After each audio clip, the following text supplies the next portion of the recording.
Yu-Gi-Oh! Has always been something that I've loved, whether I've expressed it super publicly or not.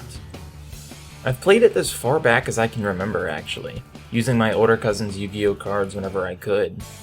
It wasn't until the first 5D's structure deck, though, that I began actually collecting cards for myself and playing amongst the community. For my 12th birthday, I actually went to my first local, and I got absolutely demolished by a hero deck. But throughout the years, Yu-Gi-Oh! Has always been something that I've grown quite fond of, and I've always kept up with. So what happened? The 2000s to 2010s, specifically, was a very beautiful time for Yu-Gi-Oh! The Duel Monster and GX anime saw their debut and their finales, with Yu-Gi-Oh! 5Ds ending shortly after in 2011.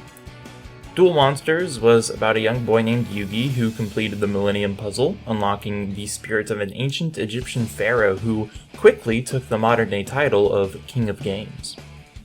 GX was about a young boy named Hayden who would venture off to Duel Academy, a school that specializes in teaching its students how to play the infamous card game. While attending Duel Academy, Hayden would come to learn about a past life he inherited as a monarch and created an all-new type of summoning mechanic called Contact Fusions. 5Ds was about a young man named Yusei who, after being betrayed and ridiculed by his old longtime friends, unites again with them for the greater good and higher purpose. Oh, also, card games on vehicles! The three anime and even manga were highly acclaimed for children's media. I loved these shows. I even love the manga for the little that I've read, and I'm definitely a fan of the card game. I didn't actively join the community though until closer to 2015, but I remember quite a lot from pre-Zexal and pre-Xyz. Teledad, Dragon Rulers, you name it.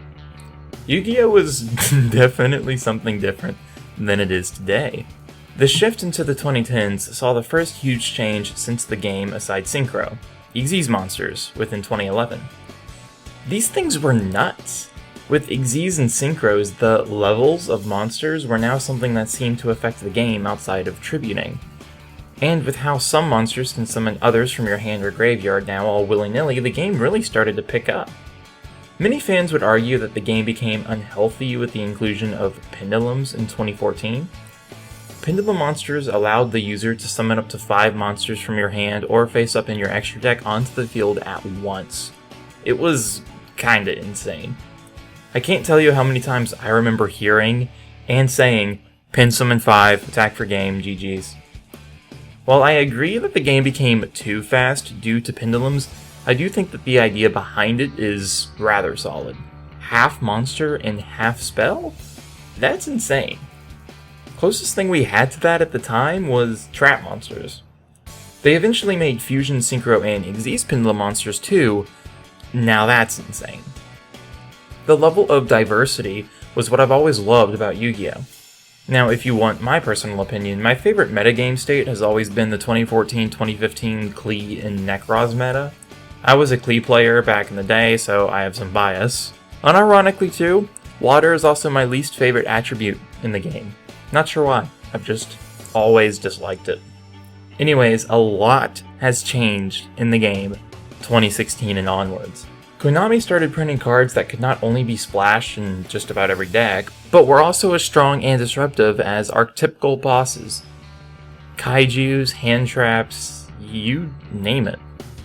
It didn't really help much either that they made an archetype whose whole idea was unaffected by your opponent's card effects, essentially making them untouchable. Many fans dipped from the game around this time too. Since the game had become too fast, Konami tried slowing things down with Link monsters. However, extra Link FTKs with Firewall Dragon and Gumblar Dragon were just so unbearable, it didn't really matter.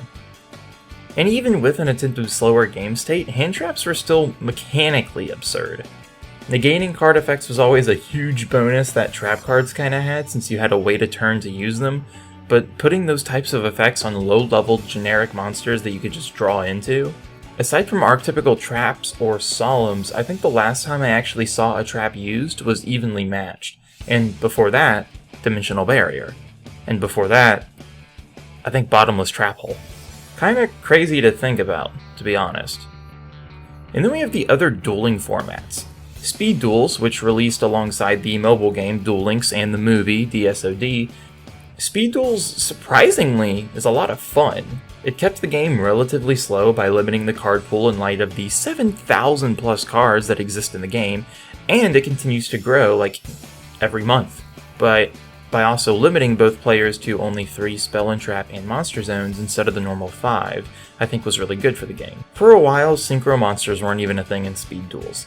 Konami has slowly been updating Duel Links to feature newer mechanics through the years, so it's nice to still play a relatively familiar metagame within an older and slow-paced format. Just like the good old days. Konami then decided in 2020 to make a new dueling format, this time called Rush Duels. Rush Duels really changed how people perceived dueling. While Rush Duels only have 3 Spell and Trap and Monster Zone like Speed Duels, about everything else is different. You can normal summon as many times as you want, quick effects don't exist, the card frame and text have been heavily altered to be way more simplified, which is a shame because it looks so much better than the original. While Rush Dueling is meant to bring in new players and fans with its simpler gameplay, where can the actual game of Yu-Gi-Oh! Go from here?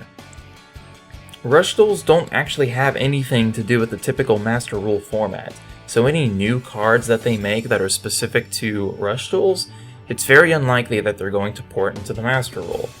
So what exactly does the 2020s entail for Yu-Gi-Oh? Truthfully, it's hard to tell, but, especially during these times and all. However, I think it would be nice for Konami to expand upon their older ideas before making new ones, like normal summonable rituals, or main deck monsters with ranks. Xyz tuners? Deck masters. How about like turbo duel-like effects? Or an archetype that normal summons in face-up defense position? Stuff like this would be super cool for Konami to push towards. Even if they didn't become meta relevant or anything, it would still make the game a lot more interesting purely from a design perspective, opening a can of worms that Konami's just had shut for a long time. Or, hey, maybe they do continue and make new mechanics. Half trap, half monsters, kinda, altered to Pendulums. Field spell monsters. New type of spell or traps. I would honestly love to make more content regarding Yu-Gi-Oh! I'm not entirely sure where or how, though. I don't really want to make card review videos about newly released cards or anything, and I don't watch the show or read the manga enough to talk about them on a consistent basis. Nor do I buy the real-life cards either. But Yu-Gi-Oh! Is something that I heavily love and enjoy, so it's something that I want to share with you all. Oh well. In the meantime, there's always custom cards.